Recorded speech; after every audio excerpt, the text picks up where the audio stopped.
Ralph Waldo Emerson. La confianza en uno mismo.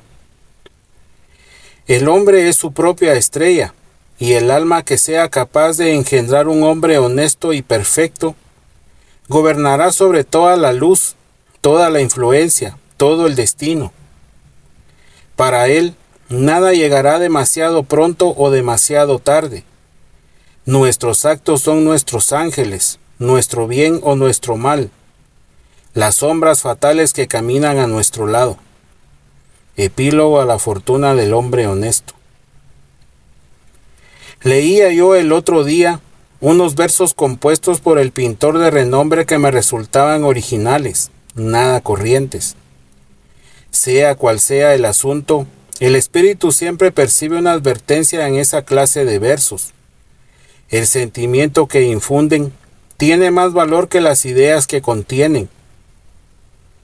En eso consiste el genio, en creer en tu propio pensamiento, creer que lo que es verdadero para ti en tu corazón lo es también para los demás. Otórgale voz a la convicción que late en tu interior y ésta adquirirá un significado universal, pues lo íntimo con el tiempo se transforma en lo general y nuestro primer pensamiento volverá a nosotros con las trompetas del día del juicio.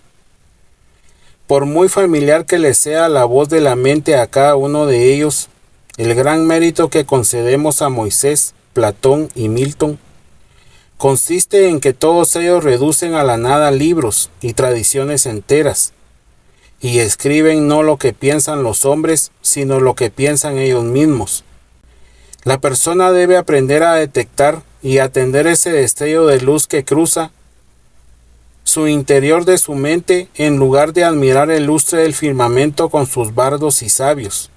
Sin embargo, el hombre rechaza su propio pensamiento sin dudarlo, y lo rechaza porque proviene de sí mismo.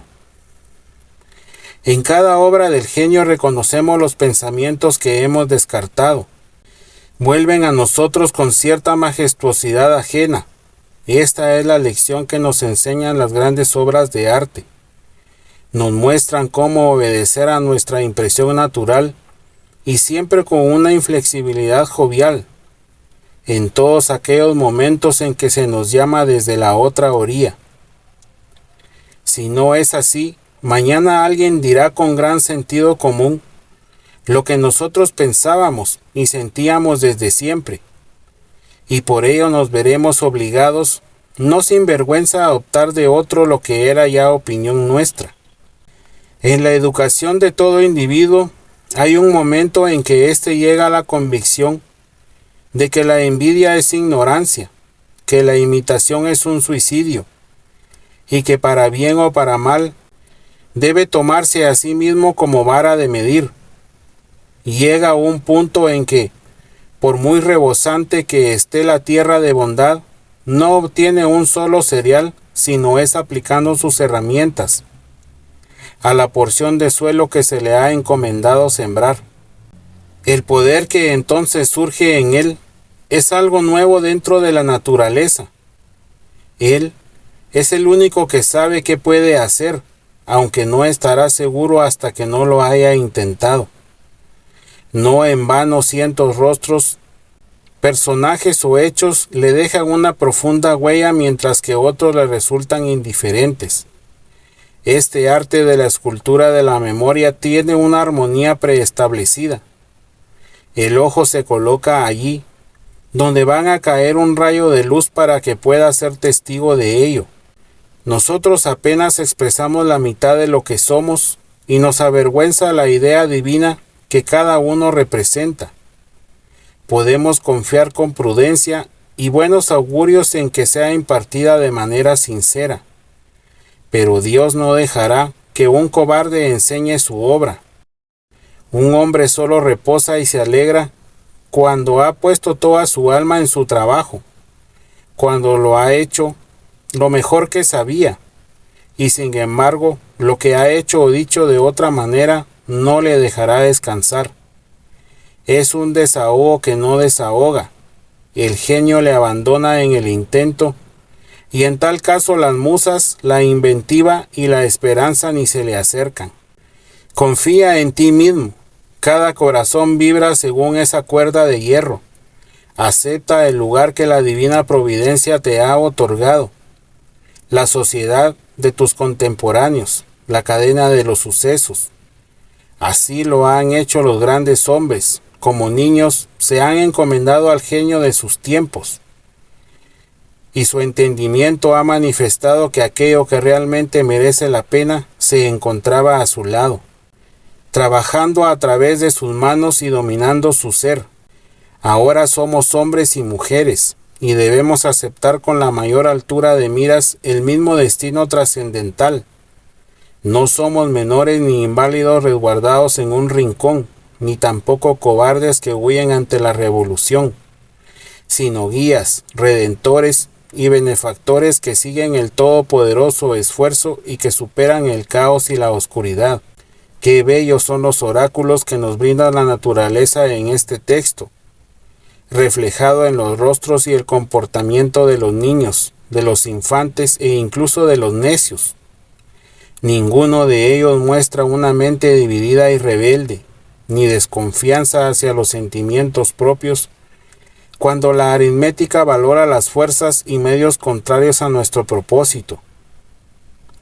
Las mentes son completas, su mirada todavía no ha sido conquistada, y cuando miramos sus rostros nos desconcertamos.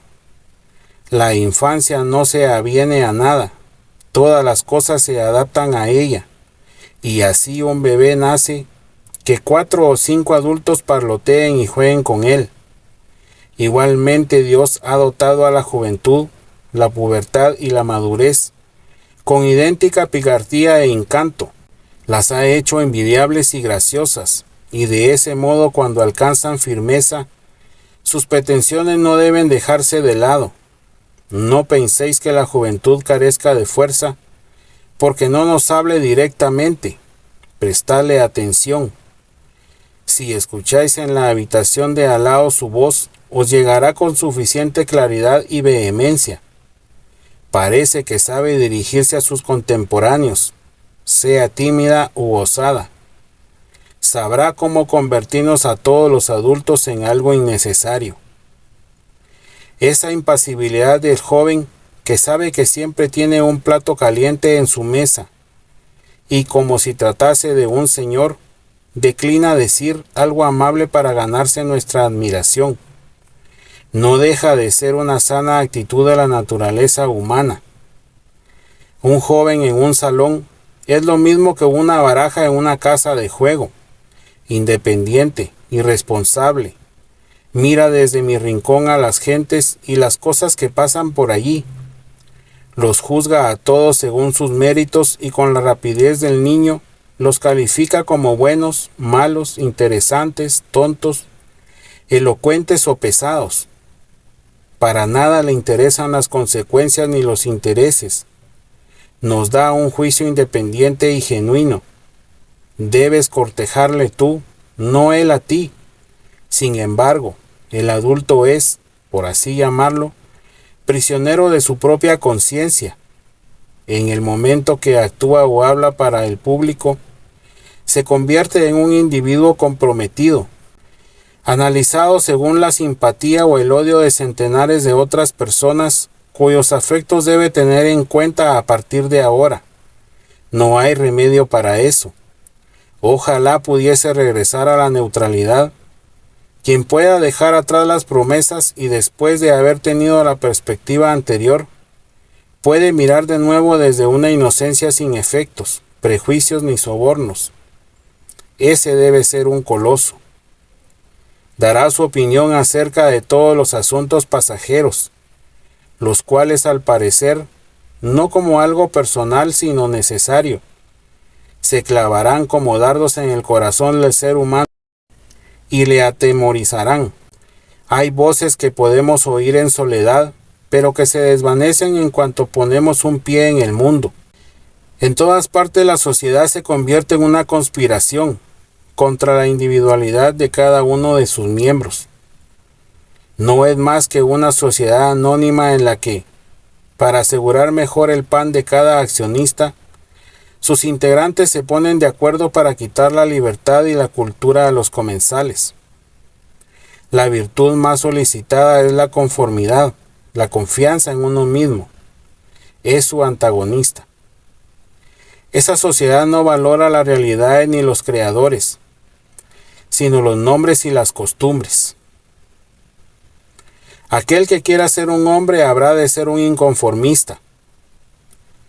Quien desee ganarse las palmas inmortales no debe detenerse ante el nombre de la bondad, sino que debe explotar si de verdad eso es bondad. Al final, nada hay más sagrado que la integridad de tu propia inteligencia. Si te absuelves a ti mismo, entonces tendrás el apoyo del mundo entero.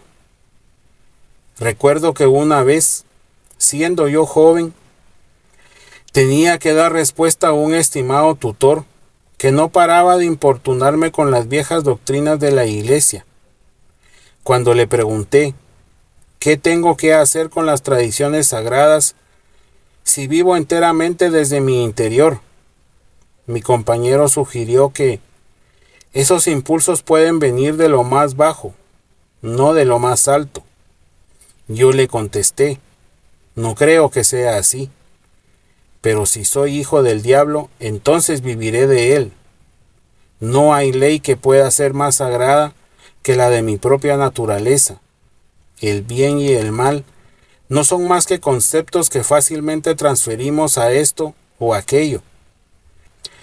Pero lo único bueno es lo que prolonga mi naturaleza, y lo único malo es lo que va en contra de ella. Un ser humano debe estar al lado de sí mismo ante cualquier oposición, como si todas las cosas fuesen inmateriales y efímeras excepto él. Me avergüenza pensar con qué facilidad capitulamos ante las banderas y las palabras, ante grupos numerosos e instituciones muertas. Cada individuo decente y persuasivo me afecta y me conmueve más que aquello que resulta correcto. Yo mismo debería caminar erguido y con energía, y debería decir la verdad, sin importar las circunstancias. Debemos permitir que la malicia y la vanidad se disfracen de filantropía. Si un fanático se lanza a la lucrativa causa del abolicionismo, y se me acerca para contarme las últimas noticias sobre Barbados, no sé por qué no debería decirle: dedica tu amor a tus hijos. También a los leñadores del bosque. Ten una buena naturaleza y sé modesto. Y poco caritativa que tienes con una inverosímil ternura hacia camaradas que están a miles de millas de aquí. El amor por lo lejano es un insulto hacia tu país. Semejante recibimiento sería sin duda áspero y descarnado. Pero la verdad es más bella que el cariño fingido. Vuestra bondad ha de tener espinas, o de lo contrario no será nada. La doctrina del odio debe invocarse como contrapunto a la doctrina del amor, cuando ésta consiste en quejidos y lloriqueos. Cuando el genio llama mi nombre, dejando de lado a mis padres, a mi mujer y a mis hijos, podría escribir la palabra capricho en el dintel de la puerta, aunque espero que haya algo más que capricho en esto. Pero no podemos gastar todo el día en dar explicaciones. Yo no os diré el motivo por el que busco o evito tener compañía, como hizo hoy mismo un buen hombre, que es mi obligación mejorar la situación de todos los pobres. ¿Acaso son mis pobres? Yo le digo al filántropo estúpido que solo a regañadientes puedo darle $1 o 1 centavo a aquellos que me pertenecen tan poco como yo les pertenezco a ellos. Si existe una clase de personas a las que me vendo y a las que compro, por afinidad espiritual, si fuese necesario, iría a la cárcel por ellas. Sin embargo, y aunque confieso no sin sonrojo que en todas ocasiones cedo, y doy $1 para esa extraña caridad popular vuestra, para la educación que dais en esas universidades de bobos, para lugares de encuentro que ahora mismo no sirven para nada, para dar limosnas a los necios y a millares de casas de auxilio. Es cierto que se trata de $1 envenenado, que las más de las veces tengo la integridad de ahorrarme. Según la apreciación popular, las virtudes no son más que una excepción que una regla. Aquí va un hombre con virtudes. Las personas llevan a cabo lo que se llama una buena acción, ya sea un acto de coraje o de caridad, de la misma manera que pagan una multa por no haber aparecido en la exhibición diaria. Sus muestras no son más que una apología o un debilitamiento de su existencia en el mundo. Igual que los inválidos y los locos han de pagar un precio más alto, sus virtudes son realmente una carga. Yo no quiero expiar mi culpa, quiero vivir. Mi vida tiene valor por sí misma, no está hecha para el espectáculo. La preferiría mucho antes, aunque fuese menos variada, pero genuina y equilibrada, que rutilante e insegura. Quiero que sea firme y dulce, que no necesite dietas ni transfusiones. Te pido que me muestres ante todo que eres un hombre, pero rechazo que lo hagas recurriendo a las acciones. Yo ya he aprendido que es lo mismo llevar a cabo una acción elevada que renunciar a ella. No puedo consentir el tener que pagar por un privilegio al que tengo derecho por naturaleza. Por muy escasos y limitados que sean mis talentos, yo existo y no necesito el testimonio secundario mío o de mis compañeros.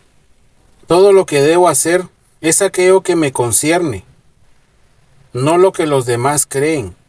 Esta regla, que resultará tan dura en la existencia real como en la vida intelectual, funciona como distinción entre la grandeza y la mezquindad, y más dura resultará cuando os topéis con quienes dicen saber mejor que tú cuál es tu obligación. En sociedad es fácil vivir de la opinión de los demás, mientras que en soledad es fácil vivir de la propia nuestra. No obstante, un gran hombre es aquel que cuando está en medio de la multitud sabe salvaguardar la independencia de la soledad con perfecta gracia. La objeción principal a someterse a costumbres que ya os parecen muertas es que dispersan vuestras fuerzas, os hacen malgastar el tiempo y difuminan la huella de vuestro carácter. Si sustentás a una iglesia muerta, o cooperás con una sociedad basada en una Biblia muerta, o votás por un gran partido, ya sea a favor o en contra del gobierno, o pones tu mesa como lo haría una mera sirvienta, entonces me resultará difícil descubrir qué clase de persona eres bajo tantas máscaras. Además, obviamente toda esa fuerza se resta de tu vida auténtica. Por el contrario, haces tu trabajo, sabré reconocerte. Haz tu trabajo y te reforzarás a ti mismo. La persona ha de saber que la conformidad es el juego de la gallinita ciega. Si conozco a qué secta perteneces, conozco tus argumentos de antemano. Inmediatamente sé que no va a decir ni una sola palabra nueva y espontánea. Estoy convencido de que a pesar de su mucha palabrería acerca de la necesidad de examinar los fundamentos de la institución, ni él mismo va a hacerlo. Sé que se ha prometido a sí mismo mirar solo hacia una parte, aquella que le está permitida no como hombre sino como pastor. No es más que un fiscal reprimido, y la arrogancia del púlpito es la peor hipocresía. Pues bien, muchos son quienes se han vendado los ojos con este o aquel pañuelo, quienes se han adherido a una de las opiniones generales. Esta sumisión no les hace falsos en unos pocos asuntos ni autores de unas pocas mentiras, sino que son falsos en todo. Ninguna de sus verdades es remotamente una verdad. Su 2, no el 2 real, ni su 4 es el 4 real. Cada palabra que dicen es una desilusión, aunque no sabemos por dónde empezar a corregirles. Mientras tanto, la naturaleza se da prisa en procurarnos el uniforme del partido, al que nos hemos de unir. Así comenzamos a tener siempre la misma expresión en la cara y adquirimos poco a poco la misma mueca de estupidez. En particular, hay una experiencia humillante que no para de causar estragos, incluso en la historia general. Me refiero a la tonta mueca de admiración, a la sonrisa que forzamos cuando estamos en compañía poco agradable y para contestar en una conversación que no nos interesa en absoluto. Los músculos que no se mueven espontáneamente lo hacen según una voluntad mezquina y dan una sensación de lo más desabrida. Si eres un inconformista, el mundo te castiga con su repulsa. Por ello el individuo ha de aprender a valorar un gesto áspero. Los transeúntes le miran con recelo, ya sea en público o en casa del amigo. Si esta aversión tuviese origen en un odio o una resistencia iguales a las suyas, bien haría en volverme a casa con el rostro triste. Pero el gesto antipático de la multitud, al igual que su rostro amable, no tiene un motivo profundo, sino que se le ponen y quitan según sople el viento o les diga el periódico. Aún así, el descontento de las gentes es más importante que el Senado o la universidad. Para un hombre firme, es muy sencillo tolerar la ira de las clases cultivadas.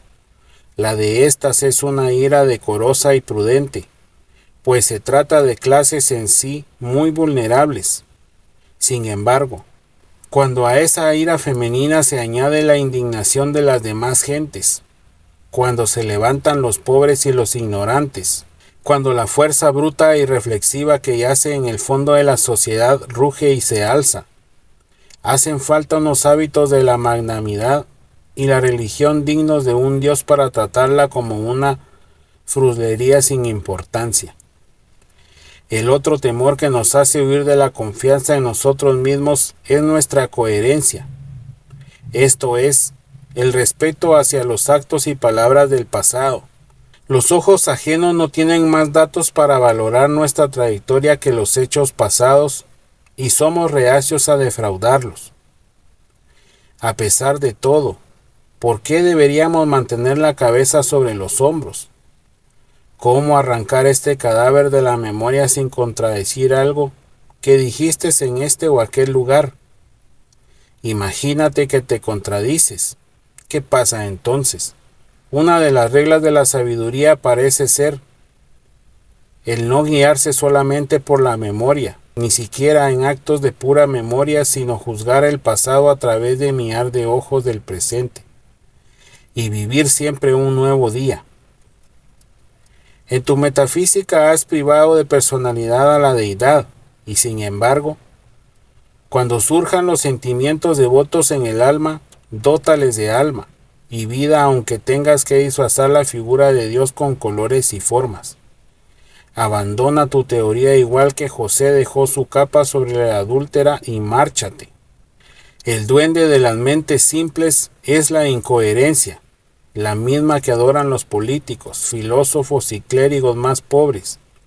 Si un espíritu grande posee consistencia, ya no le resta nada más por hacer. Puede dedicarse por entero a sí mismo y a su sombra. Di lo que piensas hoy con palabras austeras, y de la misma manera mañana di lo que piensas aunque contradigas lo que has dicho hoy. Así te asegurarás de que todos te malinterpreten. Es por ello tan malo que le malentiendan a uno. Incomprendidos fueron Pitágoras, Sócrates, Jesús, Lutero, Copérnico, Galileo, Newton y todos los demás espíritus puros y sabios que han encamado en el mundo. Ser grande consiste en ser incomprendido. Supongo que nadie puede violar su propia naturaleza. Todas las efusiones de su voluntad están cercadas por la ley de mi ser, del mismo modo que los salientes de los Andes y el Himalaya resultan insignificantes en la curva general del globo. Tampoco importa demasiado cómo calibras o pones a prueba al individuo. Una personalidad es como unas siglas o como un verso palíndromo.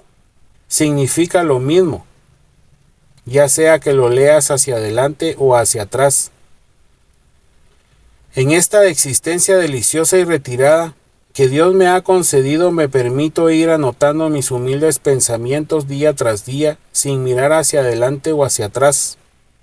Y no me cabe duda de que todos ellos son simétricos, aunque yo ni los vea ni los quiera así. Mi obra ha de tener el aroma de los pinos y el zumbido de los insectos. Las golondrinas que sobrevuelan mi tejado deben enganchar en mi propia red los hilos o pajitas que llevan en el pico. Pasamos por aquellos que somos. El carácter educa por encima de la voluntad. El ser humano piensa que puede comunicar sus virtudes o sus vicios solamente mediante acciones abiertas, y es incapaz de darse cuenta de que la virtud y el vicio en todo momento suspiran por sí solos.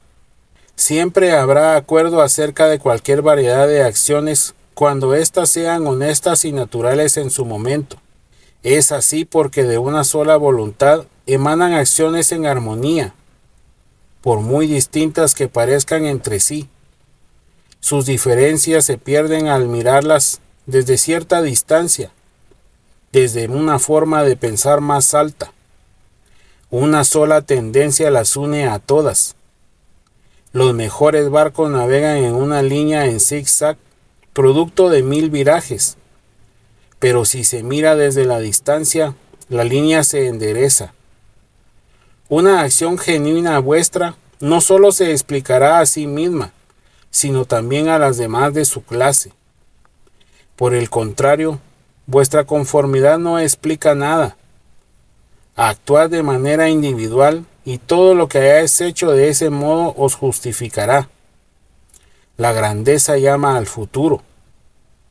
Si hoy puedo ser lo suficientemente fuerte para actuar correctamente y burlarme de las miradas de los otros, es porque ya lo debo haber hecho en el pasado y así puedo defenderme.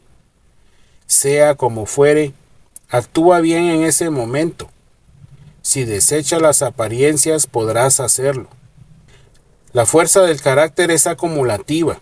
Los días virtuosos del pasado obran su fuerza en el presente. Si no se compone la majestuosidad de los héroes del Senado y de la campaña que tanta imaginación ha colmado, la conciencia de tener detrás de sí todo un tren de días memorables y de victorias, días que arrojan una luz uniforme sobre aquel que viene a actuar después y al cual vigila una escolta de ángeles. Esto es precisamente lo que enciende el trueno en la voz de un Chatham, lo que otorga dignidad al porte de Washington y lo que hace que América se refleje en los ojos de Adams.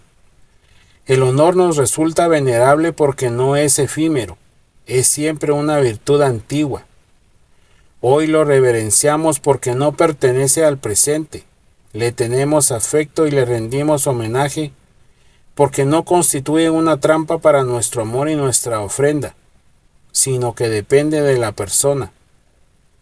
Se deriva de ella y por eso pertenece a una casta vetusta e inmaculada, incluso cuando se muestra en una persona joven. Espero que en nuestros días pronuncien las últimas palabras sobre la conformidad y la coherencia. A partir de aquí, dejad toda palabrería para las revistas y la mofa. En lugar de oír el gong de la comida, percibamos el silbido de un flautín espartano. No hagamos reverencia ni pidamos perdón nunca más. Si hoy viene un gran hombre a comer a mi casa, no quiero agradarle yo, sino quiero que él desee agradarme. Yo representaré a la humanidad y aunque quiero hacerla amable, antes quiero hacerla verdadera. Encaremos y frenemos la sutil mediocridad y la escuálida felicidad de los tiempos. Lancémosle a la cara a las modas, al comercio y a los oficios el hecho incontestable de la historia. que ahí donde trabaja cada ser humano hay un pensador y actor noble y responsable, que el hombre verdadero no pertenece a ningún otro lugar ni época, sino que es el centro de las cosas. Allí donde está él está la naturaleza. Nos valora a nosotros, a todos los hombres y todos los demás hechos. De ordinario, cada individuo de la sociedad nos recuerda a algo o a alguien. La personalidad y la realidad no evocan nada en absoluto, pues toman el lugar de la creación misma. El ser humano ha de tener tal magnitud que convierte las circunstancias en algo irrelevante. Cada hombre auténtico es una gran causa, una nación y una era. Precisa un espacio de números y tiempo indefinido para conseguir su propósito, de tal modo que la posteridad parecerá seguir sus pasos como una retalía de clientes. Nace alguien llamado César, y durante siglos tenemos el Imperio Romano. Nace Cristo y millones de almas crecen y se aferran a su genio de tal manera que les llega a confundir con la virtud misma y con el potencial de la humanidad. Una institución es la sombra alargada de un individuo. Toda la historia se repliega. El propio Milton se refería a Escipión como la cumbre de Roma. Toda la historia se despliega a partir de la biografía de una de las pocas figuras sólidas y austeras. Dejad entonces que el individuo encuentre su propia valía y así mantendrá todas las cosas bajo su dominio. No le permitáis que espíe o robe, ni tampoco que ande de un sitio a otro escondiéndose como si fuese un mendigo, un bastardo o un intruso, que un mundo que existe para él. Sin embargo, el hombre de la calle que no encuentra en su interior un valor que se corresponda con la fuerza necesaria para construir una torre o esculpir un dios de mármol, se siente como un desheredado cuando mira obras semejantes. Para él, un palacio, una estatua o un libro caro tienen un aire lejano y prohibido, como si fuese un carruaje muy vistoso que parece decirle: ¿y tú quién eres? Muy al contrario, son todas cosas suyas. Reclaman su atención y piden sus facultades se muestren y tomen posesión de ellas. El cuadro aguarda mi veredicto. No tiene control sobre mí, sino que soy yo quien ha de decidir si merece el elogio. Recordad aquella fábula en la que cogían a un borracho de la calle, lo llevaban a la casa de un duque, lo aseaban y vestían y después le metían en la cama de éste, tras lo cual a la mañana siguiente todos le trataban con la pompa digna de un duque y le contaban que había estado fuera de sus cabales. Pues bien, esta historia debe su fama al hecho de que simboliza a la perfección el estado del ser humano, que el mundo actual no es sino un borracho que de vez en cuando se despierta, hace uso de su razón y se da cuenta que de verdad es un príncipe. Nuestras lecturas son pobres y aduladoras en lo que atañe a la historia. Nuestra propia imaginación nos engaña. Los reinos y la nobleza, el poder y la clase social forman un vocabulario más llamativo que ese John o Edward, particulares que viven en sus pequeñas casas y trabajan todos los días. Sin embargo, los asuntos vitales son los mismos para todos, y la suma de todos nos da el mismo resultado. Imaginemos que fuera todos ellos hombres virtuosos, que agotaron las virtudes. Lo que depende de sus actos privados hoy es tan grande como lo que aquellos dejaron tras sus célebres pasos públicos. Cuando un individuo particular actúa a partir de su punto o vista original, las acciones de los reyes le transfieren el esplendor a los caballeros. Al mundo los han educado sus reyes, los cuales han hipnotizado los ojos de las naciones. Un símbolo de tal calibre nos ha enseñado la reverencia mutua que el hombre ha de tener con los demás hombres. esa lealtad gozosa con la que individuos de todo el mundo han soportado que sus monarcas, nobles o propietarios se guiasen según sus leyes particulares, que para juzgar a los hombres y las cosas tuviesen una escala distinta, que no pagasen sus privilegios con dinero sino con honor, y que se creyesen representantes de la ley, constituye el jeroglífico mediante el cual han tenido oscura conciencia de sus derechos y su gallardía, lo cual es atributo de todos los hombres. El atractivo que ejerce toda acción original se explica cuando preguntamos acerca del motivo de la confianza en uno mismo. ¿Quién confía? ¿Sobre qué sujeto primigenio puede fundamentarse una confianza universal? ¿Cuál es la naturaleza y el poder de esa estrella que desafía a la ciencia? Ese astro sin paralelo ni elementos mensurables que arroja una luz de belleza, incluso sobre acciones impuras y triviales, siempre que aparece en el más mínimo rastro de independencia. Estas preguntas nos llevan a ese manantial que llamamos espontaneidad o instinto, que es esencia del genio, la virtud y la vida. A esta sabiduría primigenia la denominamos intuición, mientras que todo lo que viene después son enseñanzas. En esta fuerza primera y profunda encuentran su origen común todas las cosas, incluso aquellos hechos remotos que la ciencia no alcanza. Esto sucede porque el sentido de la existencia, que sin saber cómo, se despierta en nuestra alma durante los momentos de calma, no es diferente de los objetos, del espacio, de la luz, del tiempo o del hombre, sino que con ellos forma parte de una unidad y obviamente proviene de la misma fuente de la que proviene la vida y el ser de estos. Primero compartimos la vida que hace que las cosas existan, tras lo cual pasamos a verlas como apariencias de la naturaleza y olvidamos que hemos compartido su causa. Aquí yace la fuente de la acción y del pensamiento. Son esos los pulmones de la inspiración que dota al individuo de conocimiento y que no puede ser negada sin hacer gala de impiedad y ateísmo. Nos hallamos en el regazo de una inteligencia inconmensurable que nos hace receptores de su verdad y de sus medios de acción. Cuando discernimos la justicia o la verdad, no lo hacemos con nosotros mismos, sino que estamos dejando paso a su rayo de luz. Si nos preguntamos de dónde procede, si tratamos de fisgonear en el espíritu de la originia, toda la filosofía resultará errónea. Todo lo que podemos asegurar es su presencia o ausencia. Cada persona distingue los actos voluntarios de su mente de sus percepciones involuntarias y sabe que debe tener una fe inquebrantable en las segundas. Podrá equivocarse en su expresión, pero sabe que éstas son de tal manera y no admiten discusión, como el día y la noche. Mis acciones voluntarias y mis hallazgos son pasajeros. Por el contrario, es el sueño más espontáneo, la emoción más simple y vaga, quienes guían mi curiosidad y mi respeto.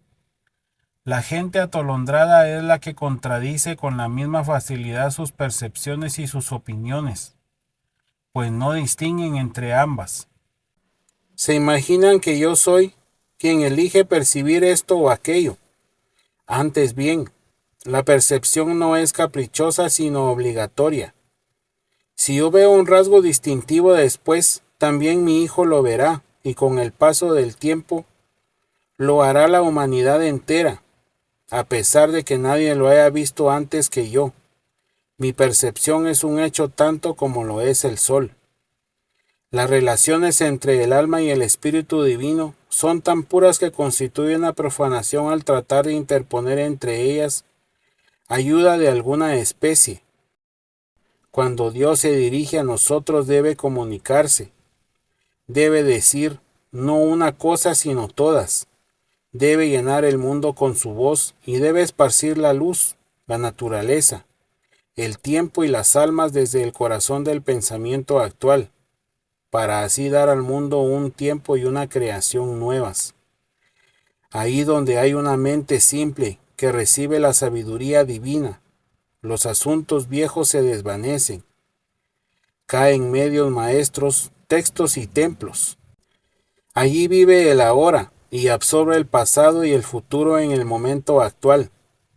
Todas las cosas que se relacionan con ella, sea de la naturaleza que sea, se tornan sagradas. La causa de las cosas disuelve a éstas, y los milagros particulares desaparecen en un milagro universal. Así pues, nunca creáis a aquel que dice conocer a Dios y hablar con Él, pues te remonta al vocabulario de alguna vieja nación o a otro mundo. ¿O es que la bellota es mejor que el roble? Si esta es la consumación de aquella, ¿es el padre mejor que el hijo al que ha legado su ser ya maduro? ¿Por qué, pues, tanta idolatría hacia el pasado? Los siglos no hacen sino conspirar contra la sensatez y la autoridad del espíritu. El tiempo y el espacio no son más que matices de color creados por el ojo, mientras que el alma es la luz. Donde llega ésta se abre el día, donde deja de estar llegó la noche. Y en todo aquello la historia no es más que una impertinencia y un agravio, y esto admitiendo que es algo más que una jubilosa apología o una parábola de mi ser y mi devenir. El hombre es tímido y no cesa de pedir disculpas. Ya no camina erguido ni se atreve a decir yo pienso o yo soy, sino que se limita a citar algún santo o erudito. Siente vergüenza ante una brizna de hierba o una rosa en flor. Estas rosas que brotan bajo mi ventana no hacen referencia a las anteriores ni mejores. Son las que son, existen con Dios en este día. Para ellas no existe el tiempo, solo está la rosa, que es perfecta en cada instante de su existencia. Antes de que florezca un capullo, su vida al completo entra en acción. En la flor no hay nada más, mientras que en la raíz desnuda yace todo. En todo momento su naturaleza queda satisfecha, al igual que ella satisface a la naturaleza. Sin embargo, el hombre no hace más que posponer o recordar. No vive en el presente. Bien sus ojos sienten nostalgia del pasado. Bien anda de puntillas tratando de adivinar el futuro, e ignorando las riquezas que le rodean. No puede ser dichoso ni fuerte hasta que viva con la naturaleza en el presente, más allá del tiempo.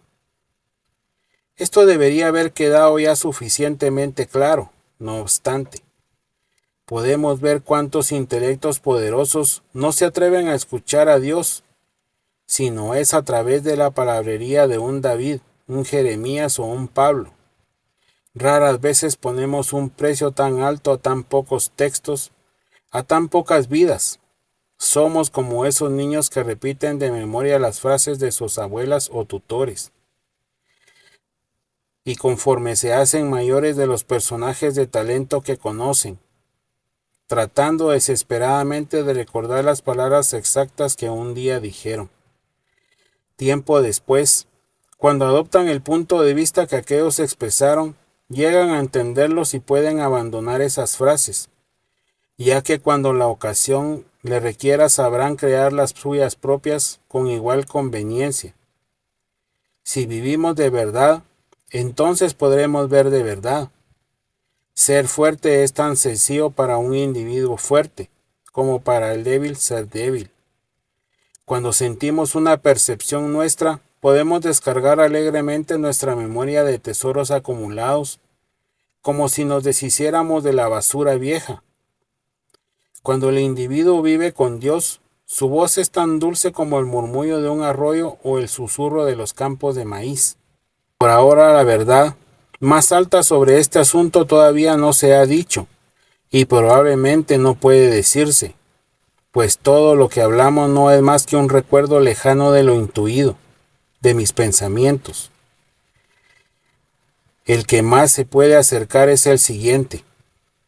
Cuando el bien se te acerque, cuando sientas la vida en tu interior, no será de la manera habitual.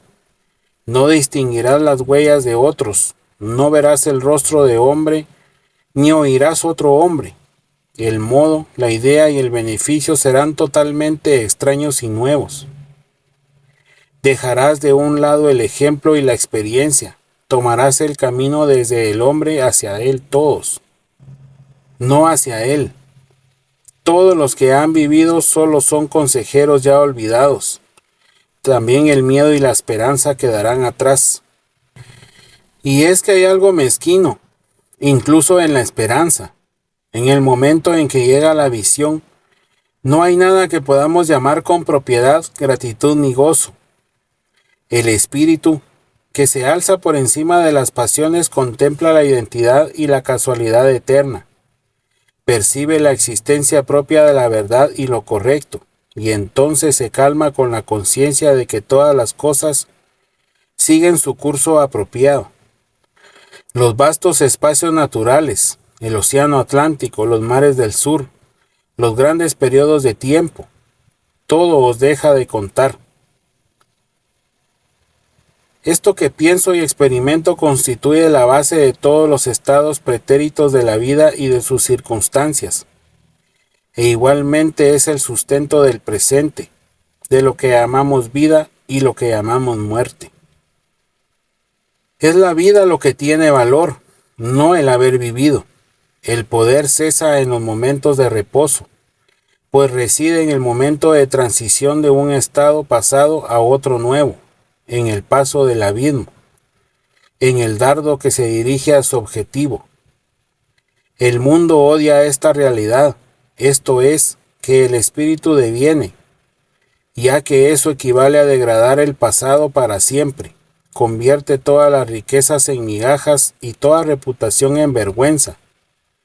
Contundir al santo con el maleante y apartar a un mismo lado a Jesús y a Judas. Si es así, ¿por qué hablamos tanto sobre la confianza de uno mismo? Donde quiera que esté presente el alma, habrá un poder no satisfecho sino activo. Opinar sobre la confianza es solo una manera pobre y externa de hablar. Es preferible hablar de aquello que confía, aquello que obra y que es. Quien posee mayor grado de obediencia que yo me domina, aunque no levante un dedo. A su alrededor me muevo gracias a la gravitación de los espíritus. Cuando hablamos de una virtud eminente, nos la imaginamos como algo retórico. Todavía no hemos sido capaces de advertir que la virtud significa altura, porque las leyes de la naturaleza, un hombre o una compañía de hombres, maleables y permeables a los principios, deben conquistar y gobernar todas las ciudades, las naciones, los reyes, los millonarios y los poetas que carecen de esa naturaleza. He aquí el último hecho al que rápidamente llegamos en este asunto, como en todos los demás, la resolución de todo en el siempre sagrado uno. La existencia en sí misma es el atributo de la causa suprema, de tal modo que la medida del bien se establece según el grado en que se penetra en las formas inferiores. Las cosas son reales en función de la virtud que contienen, el comercio, el matrimonio, la caza de animales o de ballenas, la guerra, la elocuencia, la influencia. ¿Qué tino ejerce? Todos ellos son algo, y merecen mi respeto como ejemplos de la presencia y la acción impura de aquella. Puedo ver cómo en la naturaleza esa misma ley obra su influencia sobre la conversación y el desarrollo. En la naturaleza el poder es la medida esencial de lo correcto. Ella no permite en su reino nada que no se ayude a sí mismo. La creación y desarrollo de un planeta, su posición y órbita, el árbol torcido que se recupera del huracán, o los recursos vitales de todo animal y vegetal son ejemplos de un espíritu autosuficiente y seguro de sí mismo. De este modo, todo se concentra. No seamos vagabundos y sentémonos en el hogar de la causa. Deslumbremos y confundamos a esa chusma de hombres y libros intrusos declarando con naturalidad el hecho divino. Obliguemos a los invasores a que se quiten los zapatos, pues Dios habita en esta casa. Dejemos que sea nuestra sencillez quien los juzgue, que sea la obediencia a nuestra propia ley quien revele la mísera naturaleza y fortuna de nuestros adinerados ciudadanos. Con todo, todavía somos una muchedumbre.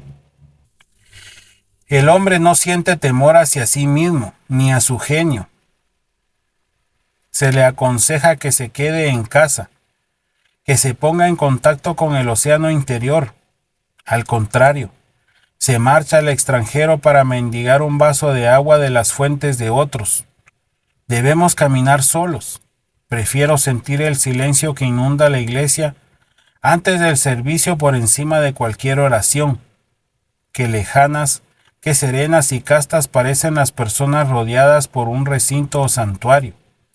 Sentémonos nosotros siempre. ¿Por qué? Deberíamos asumir los errores del amigo, la esposa, el padre o el hijo. ¿Es porque nos sentamos alrededor del mismo fuego o porque se dice que por nuestras venas corre la misma sangre? Todos los hombres tienen mi sangre y yo tengo la de ellos, y no por eso voy a adoptar su misma postura ridícula y petulante, pues incluso llego hasta el punto de sentir vergüenza ajena. Vuestra voluntad no debe ser mecánica, sino espiritual, es decir, debe ser una elevación. Hay ocasiones en que se dirá que el mundo parece confabularse para importunarnos con minucias cargadas de pompa. Amigos, clientes, niños, enfermedades, temores, necesidades, caridad. Todos llaman a la puerta de tu refugio y te gritan, sal con nosotros. Tú has de mantener tu condición y no mezclarte con sus desórdenes. El poder que tienen los hombres para molestarte se los he concedido yo con una débil curiosidad. Nadie me puede acercar si no es a través de mis actos. Tenemos aquello que amamos, pero el deseo nos hace despojarnos del amor. Si no podemos alcanzar inmediatamente la santidad de la obediencia y la fe, al menos resistamos ante la tentación, entremos en estado de guerra, levantemos a Thor y Woden, el coraje y la constancia, en nuestras almas sajonas. En tiempos tan tímidos como los de hoy, eso se consigue diciendo la verdad, en toda hospitalidad y afecto falsos. No viváis esperando a esas gentes frustradas y frustrantes con las que conversáis. Decidles, oh padre o madre, o esposa o hermano o amigo, hasta ahora he vivido contigo por las apariencias. A partir de hoy, pertenezco a la verdad. Debéis saber que desde este momento no obedezco otra ley que no sea la eterna. En mí no encontraréis promesa sino cercanía. Me esforzaré por alimentar a mis progenitores, por mantener a mi familia y por ser digno marido para mi esposa. Pero estos vínculos he de consumarlos de un modo nuevo y nunca antes visto. Os hablo desde vuestras propias costumbres, pero debo yo ser yo mismo. Ya no puedo dividirme por vosotros, ni puedo exigiros a vosotros tal cosa. Si no podéis amarme por lo que soy, entonces todos seremos felices. Si no podéis, buscaré merecer que lo hagáis. No esconderé mis gustos ni mis aversiones. Confiaré tanto en que todo lo que es profundo es tan bien sagrado que no escatimaré fuerzas en hacer aquello que el corazón me señala y me deleita interiormente. Si eres de carácter noble, te amaré. Si no lo eres, ni tú ni yo nos ofenderemos con cumplidos hipócritas. Si eres auténtico de un modo distinto al mío, sé fiel a tus compañeros que yo buscaré los míos. No hago nada de esto con fines egoístas, sino con humildad y honradez.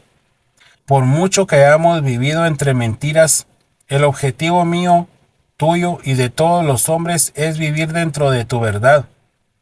Parece demasiado severo decir algo semejante en nuestros días.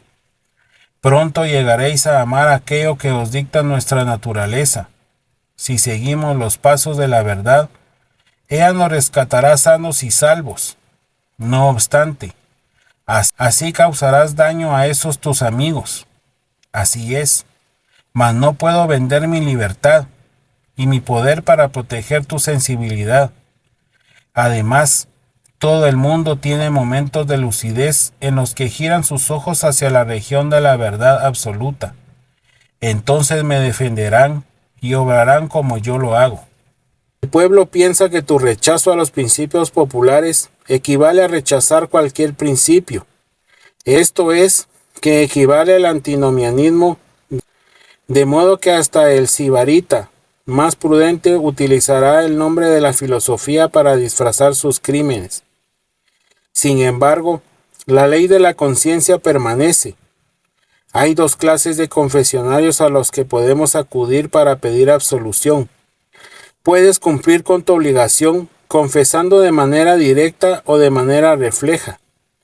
Piensa si has cuidado tus relaciones con tu padre, tu madre, tu primo, tu vecino, con tu ciudad, tu gato y tu perro. Comprueba si alguno de ellos puede reprenderte.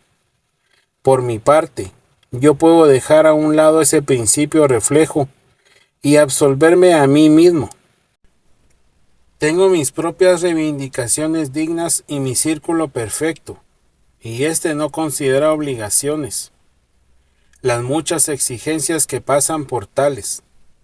Sin embargo, si soy capaz de descargarme de deudas, podré arreglármelas sin el código popular. Si alguien cree que esta ley es demasiado relajada, que trate de cumplirla durante un solo día. En verdad, muestra rasgos divinos quien es capaz de rechazar los argumentos habituales de la humanidad, para aventurarse a confiar en sí mismo, como dueño de sus acciones. Su corazón tiene que ser elevado, su voluntad fiel y su vista limpia, para que de veras pueda erigirse en doctrina, sociedad y ley para sí mismo. Pues el propósito más simple para él, tan fuerte como la necesidad imperiosa lo es para otros. Si alguien tiene en cuenta estos aspectos referentes a lo que llamamos sociedad, comprobará cuán necesaria resulta esta ética. Diríase que le han arrancado la fibra y el corazón al hombre, y por eso se ha transformado en una quejica temeroso y abatido. Tenemos miedo a la verdad, a la fortuna, a la muerte, y cada uno de nosotros mismos. Nuestra era no produce individuos extraordinarios y perfectos. Queremos hombres y mujeres que renueven la vida en nuestra situación social, pero vemos que la mayoría de las figuras son poco solventes, que no pueden satisfacer ni sus propias necesidades, que su ambición excede con mucho su fuerza práctica y que continuamente se inclinan para suplicar. Nuestra vida doméstica es digna de un mendigo. Ni siquiera hemos elegido nuestras artes, nuestras actividades, nuestros matrimonios o nuestra religión, sino que la sociedad lo ha hecho en nuestro lugar. Somos soldados de salón, rehuimos la difícil batalla del destino, que es donde nace la fuerza. Si nuestros jóvenes fracasan en sus primeras labores, perderán la esperanza. Si un joven mercante falla, le dicen que está arruinado. Si transcurrido un año de haberse graduado, el mejor de nuestros cerebros universitarios no consiguen que le metan en una oficina de los alrededores de Boston o Nueva York, tanto a él como a sus amigos les parecerá bien justificado que éste se desmoralice y se queje durante el resto de sus días. Cualquier muchacho de Vermont, con suficiente empuje como para acometer todas las profesiones, para crear un equipo, labrar o vender de puerta en puerta, para mantener una escuela, dar sermones, editar un periódico, ir al Congreso, etc. Vale tanto como un centenar de esas marionetas de ciudad. Él sí, camina hombro a hombro con sus tiempos y no siente vergüenza por no estudiar una profesión, y ya que no demora su vida, sino que la vive en el momento. No tiene una oportunidad, sino cientos.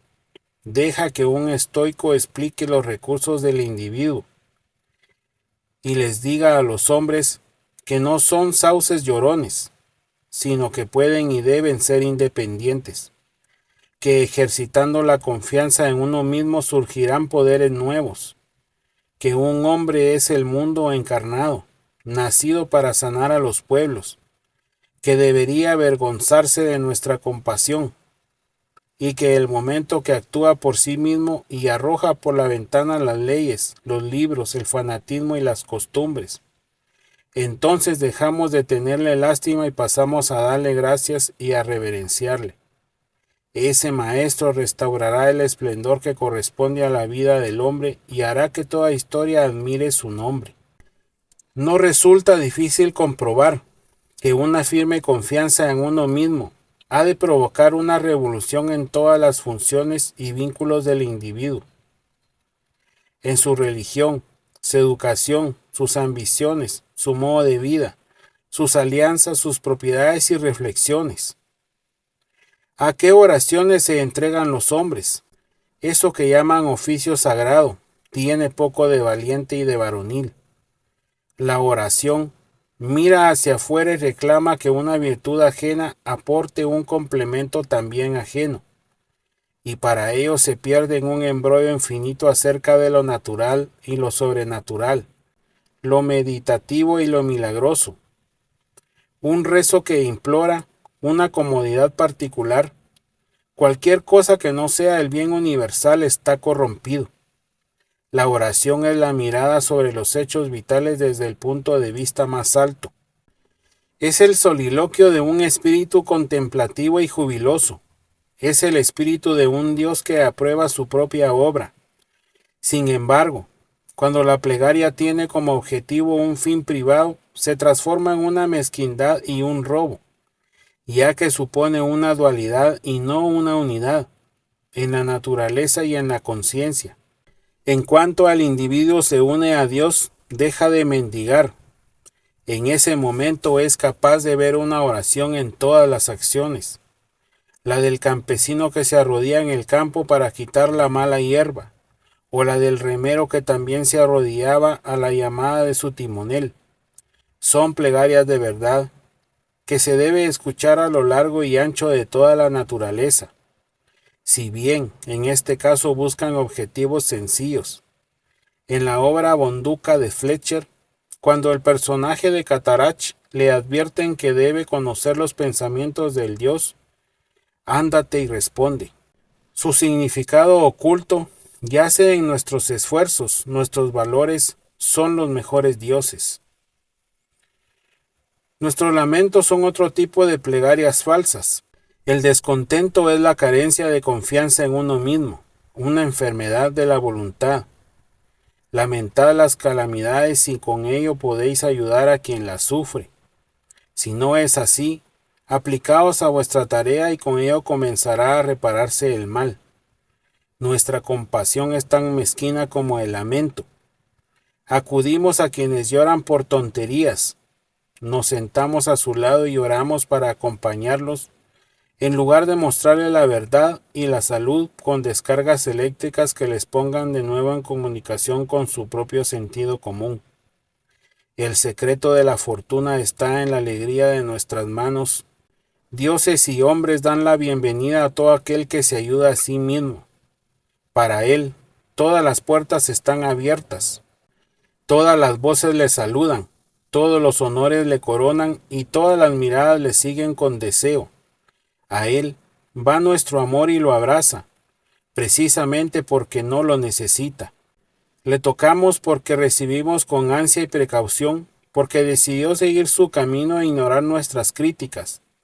Los dioses le aman porque los hombres le odian, los benditos inmortales, decía Zoroastro, socorren a aquel que persevera.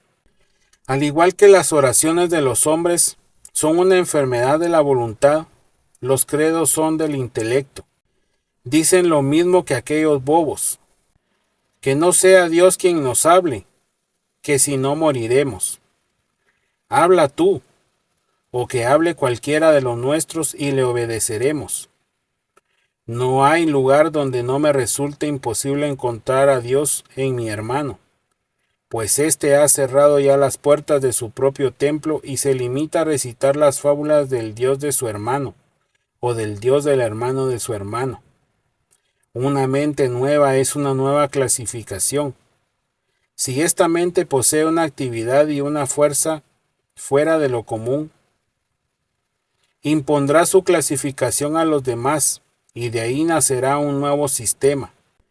La satisfacción del discípulo es proporcional a la profundidad del pensamiento y a la cantidad de objetos que éste toca y deja al alcance de aquel. Esto se puede comprobar fácilmente en los dogmas y en las iglesias, que también son clasificaciones de un espíritu poderoso al actuar sobre las ideas básicas del deber y de la relación entre el hombre y el Altísimo. Tal sucede con el calvinismo, el cuaquerismo o los seguidores de Swedenborg. El creyente lo somete todo a la nueva terminología y por ello experimenta el mismo placer que siente esa niña que aprende botánica mientras ve un campo nuevo con nuevas plantas. Durante un cierto tiempo, el discípulo creerá que su inteligencia ha aumentado gracias al estudio de la mente de su maestro. Sin embargo, las mentes simples idolatran las clasificaciones, las hacen pasar por fines en sí mismos y no por instrumentos provisionales, de tal modo que los muros del sistema y los del universo se les mezclan allá en el horizonte. Creen que los astros cuelgan del arco que construyó su maestro. No pueden entender por qué vosotros, seres extraños, deberíais tener derecho a mirar, ni siquiera entienden que vosotros también sabéis mirar. Deben habérselas ingeniado para robarnos la luz. No se dan cuenta de que la luz, azarosa e indómita, penetrará en todas las casas, incluso en las suyas. Dejadles que graznen y crean que les pertenece. Si son honrados y actúan correctamente, pronto su nuevo redil se quedará estrecho y bajo, crujirá y se ladeará, se pudrirá y desaparecerá, y esa luz inmortal renovada y alegre, brillando con millones de esferas y colores, resplandecerá sobre el universo como si se tratase de la primera mañana. La falta de una cultura propia hace que la superstición de viajar, cuyos ídolos son Inglaterra, Italia y Egipto, fascine a todos los americanos cultos, quienes convirtieron a Inglaterra, Italia o Grecia en objetos de veneración para la imaginación. Lo hicieron quedándose donde estaban, como si fuesen el eje de la tierra. En las horas de empuje sentimos que el deber es nuestro sitio, el alma no es un viajero. El hombre sabio se queda en casa, y cuando las necesidades o el deber le llaman a salir de ella o a viajar a tierras extrañas, su semblante dice a los hombres que viene como misionero del conocimiento y de la virtud, y por ello visita ciudades y gente en calidad de rey, no como intruso o como ayuda de cámara. No voy a poner objeciones a la navegación alrededor del globo mientras ésta sirva a los propósitos del arte, el estudio y la benevolencia, pues con ella primero se puede adiestrar al individuo o conseguir que no se marche al extranjero con la esperanza de hallar algo más grande que lo que ya conoce. Quien viaja por pasatiempo o para conseguir lo que no tiene, se aleja de sí mismo, y por muy joven que sea, envejece entre los objetos viejos. Sea Tebas o en Palmira, su voluntad y su mente se hacen viejas, y se dilapidan tanto como las ciudades mismas, lleva ruina a las ruinas. Viajar es el paraíso de los ingenuos. Nuestros primeros viajes sirven para descubrir cuán poco diferentes son los lugares. En mi propia casa puedo soñar que me embriaga la belleza de Nápoles y Roma, y gracias a eso me abandona la tristeza. Hago las maletas, me despido de los amigos, me embarco y amanezco en Nápoles, pero no he dejado atrás la cruda realidad. Junto a mí está el mismo sujeto triste e intranquilo del que pretendía huir. Busco el Vaticano y los palacios. Intento que me embelecen sus visitas y evocaciones, pero no es así. Mi coloso va donde quiera que yo voy. Con todo, el furor por los viajes es síntoma de una debilidad mayor que afecta toda la actividad intelectual. El intelecto es un vagabundo, pero es nuestro sistema educativo quien estimula la impaciencia. Nuestra mente viaja mientras nuestros cuerpos han de permanecer en casa. Nos conformamos con imitar, pero ¿qué es la imitación sino el viaje de la mente? Nuestras casas se construyen según el gusto extranjero. Nuestras estanterías se adornan con ornamentos extraños y nuestros gustos, opiniones y facultades se inclinan hacia el pasado y lo distante. Ahí donde florecieron las artes fue porque el alma las creó. El artista solo tuvo que buscar modelos en su propia mente. Fue una aplicación de su pensamiento a la cosa que había de hacer y a las condiciones que había de cumplir. ¿Por qué habría de copiar los modelos dórico o gótico? La belleza, la proporción, la grandeza de pensamiento y la expresión austera nos resultan tan cerca a nosotros como a cualquiera. Y si el artista americano estudia con confianza y devoción, ¿qué es lo que tiene que hacer?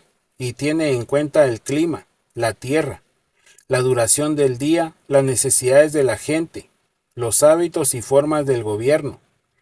Entonces será capaz de crear un hogar en que quepan todos ellos y de paso satisfará el gusto y los sentimientos. Insiste en ti mismo, no imites jamás. En todo momento puedes presentar tu talento con la fuerza acumulada que otorga la labor de una vida. Por el contrario, el talento que se adopta de otros solo se posee de manera extemporánea e incompleta. Solo el hacedor puede decir lo que uno sabe hacer mejor. Nadie sabe qué es hasta que él se lo muestre. Si no, ¿dónde está el maestro que pudo enseñar a Shakespeare, el de Franklin, Newton? Todo gran hombre es único. El escipionismo es precisamente la parte de la que no podemos apropiarnos. Shakespeare nunca emergerá del estudio de sus obras. Haz aquello que te ha asignado y no podrás esperar ni arriesgarte demasiado. En este momento te aguarda una frase tan valiente y sublime como el escoplo de Fidias, la espátula de los egipcios o la pluma de Moisés. Aunque distinta de todas ellas, no parece probable que un espíritu tan fértil y elocuente y con tantas voces distintas se digne a repetir las cosas. Sin embargo, si puedes oír a estos patriarcas, podrás responderles con el mismo tono de voz, pues el oído y la lengua son dos órganos de una misma naturaleza. Habita en las regiones sencillas y nobles de tu vida, obedece a tu corazón y llegarás a reproducir de nuevo el antemundo. Si nuestra religión, nuestra educación y nuestro arte dirigen la mirada al extranjero, lo mismo ocurre con el espíritu de nuestra sociedad. Todos los hombres alardean de haber contribuido al progreso de la sociedad y sin embargo el hombre no ha progresado nada. La sociedad no progresará nunca. Cuando avanza por un lado es para retroceder por otro. Está en continua transformación. Es bárbara, civilizada, cristiana, opulenta o científica, pero estos cambios no constituyen una mejora. Por cada cosa que se nos concede, tenemos que entregar algo. La sociedad se enriquece con artes nuevas a costa de perder instintos antiguos. ¡Qué contraste!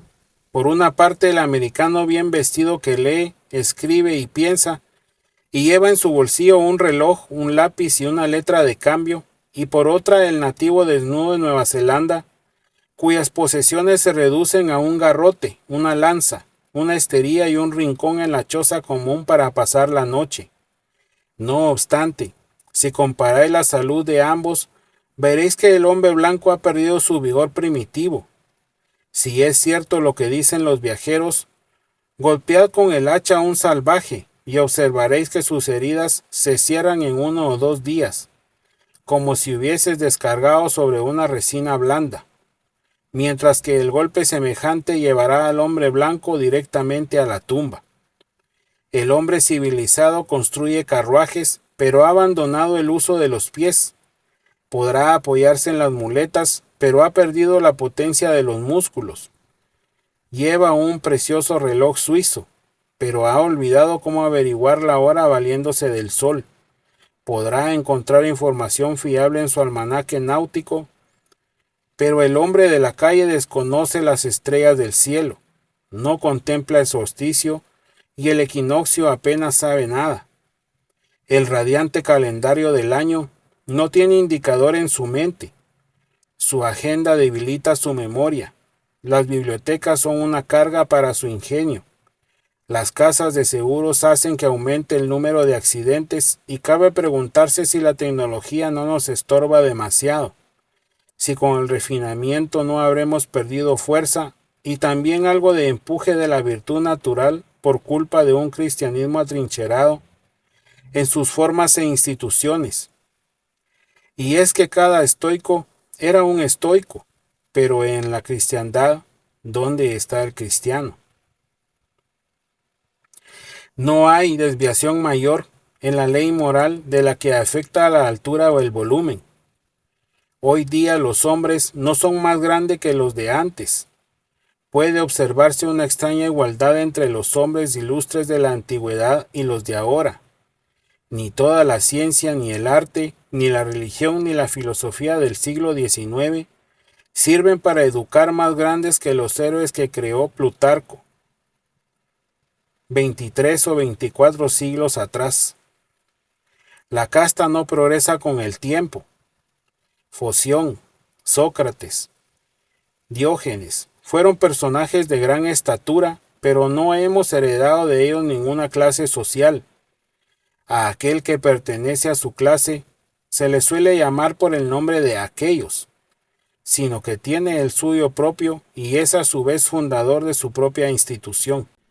Los artes y los inventos de cada época constituyen el rodaje de las mismas, mas no fortalecen al individuo. Quizá el daño que causan las máquinas perfeccionadas compensará sus bienes. Hudson y Bering consiguieron tantas cosas con sus barcos de pesca que asombraron a Franklin, a Parry, cuyo equipamiento ya había sido agotado los recursos de la ciencia y el arte. Galileo solo necesitó unos simples anteojos para descubrir una serie de fenómenos celestes más soberbios que cualesquiera que se haya visto después. Colón encontró el Nuevo Mundo navegando en una carabela.